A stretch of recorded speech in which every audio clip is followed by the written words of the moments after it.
Halo Anita, kau ingin pergi kemana? Halo juga Vira, aku ingin pergi ke apotek. Kenapa kau ingin pergi ke apotik? Apakah kau sakit? Bukan aku, tapi adikku. Aku ingin membelikannya paracetamol. Paracetamol. Apakah dia sedang demam?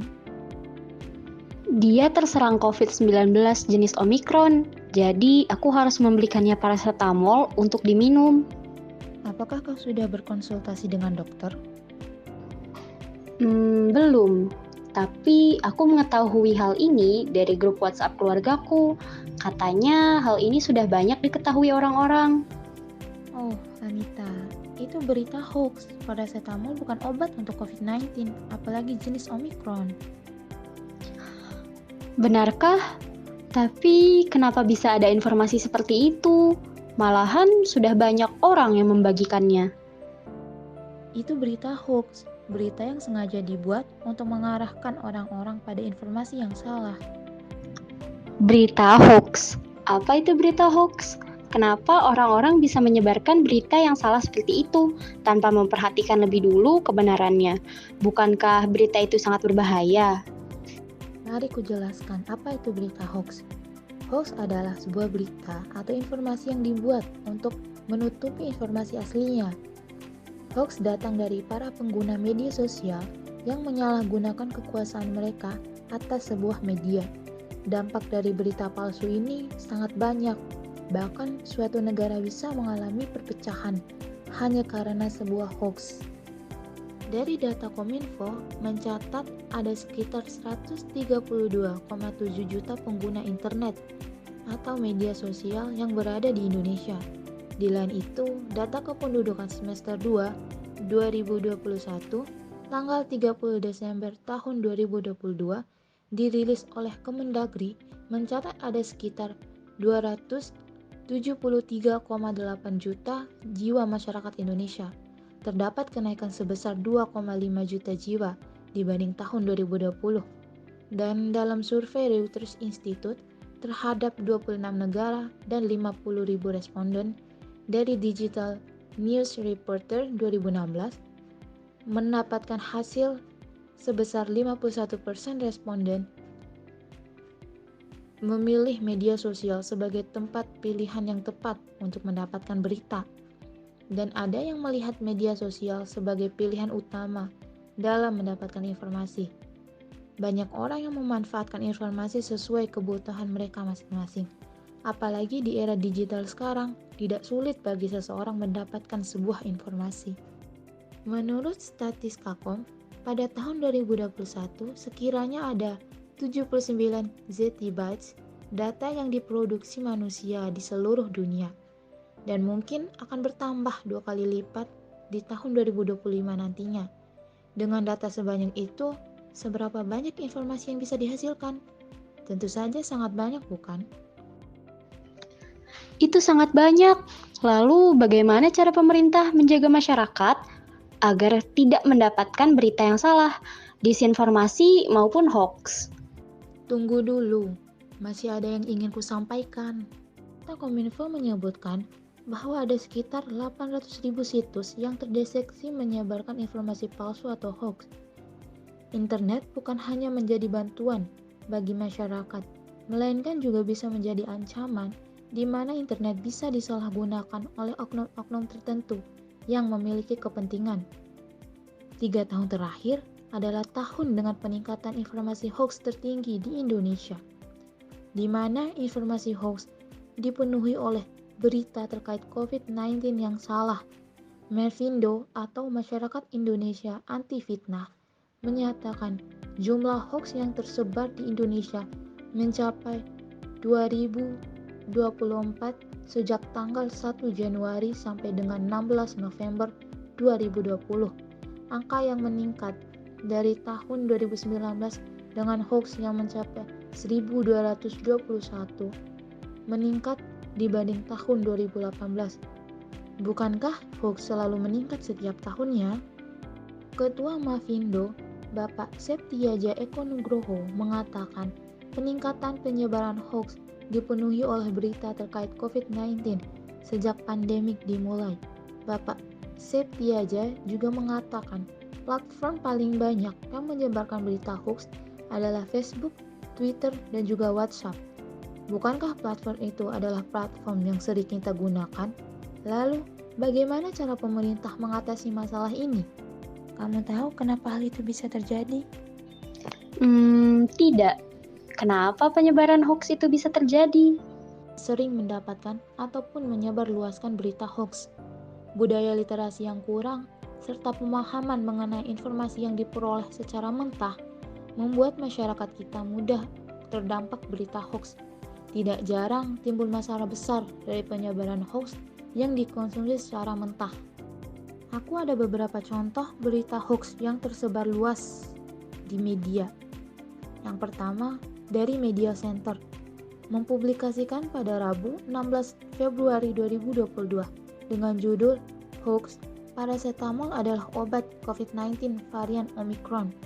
2. Oleh Liputan 6, Febrianto Eko Wicaksono mempublikasikan pada Kamis 29 September 2022 dengan judul Sebaran Hoax seputar COVID-19 di Medsos sentuh angka 6.484, simak rinciannya.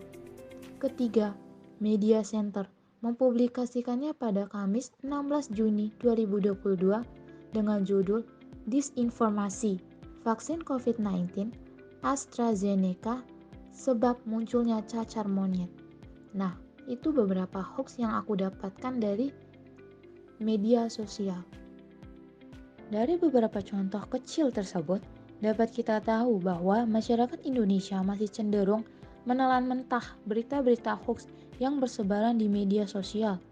Budaya literasi yang rendah membuat masyarakat sulit membedakan antara fakta dan bukan fakta. Dalam hal ini, kita sangat membutuhkan peran seorang pustakawan. Pustakawan memiliki tugas untuk meningkatkan minat baca masyarakat. Bukankah dengan itu masyarakat bisa menelan berita dengan semestinya? Pemerintah seharusnya bekerja sama dengan para pustakawan agar bisa mengedukasi masyarakat bagaimana cara membedakan antara berita fakta dan bukan fakta. Bukankah pemerintah sudah melakukan tindakan? Kenapa mereka harus bekerja sama dengan para pustakawan? Yap, pemerintah memang sudah melakukan tindakan, yaitu dengan cara membatasi akses penyebaran konten hoax di media sosial. Mereka memilih alternatif tersebut. Namun, daripada mencoba menutup akses, pemerintah harusnya mengedukasi masyarakat secara langsung. Pembatasan akses tidak akan pernah selesai jika masyarakatnya sendirilah yang membagikan berita hoax tersebut. Salah satu platform yang paling banyak menyebarkan hoax adalah WhatsApp, di mana aplikasi tersebut adalah aplikasi pribadi yang sering kita gunakan. Bukankah akan lebih sulit mengontrolnya?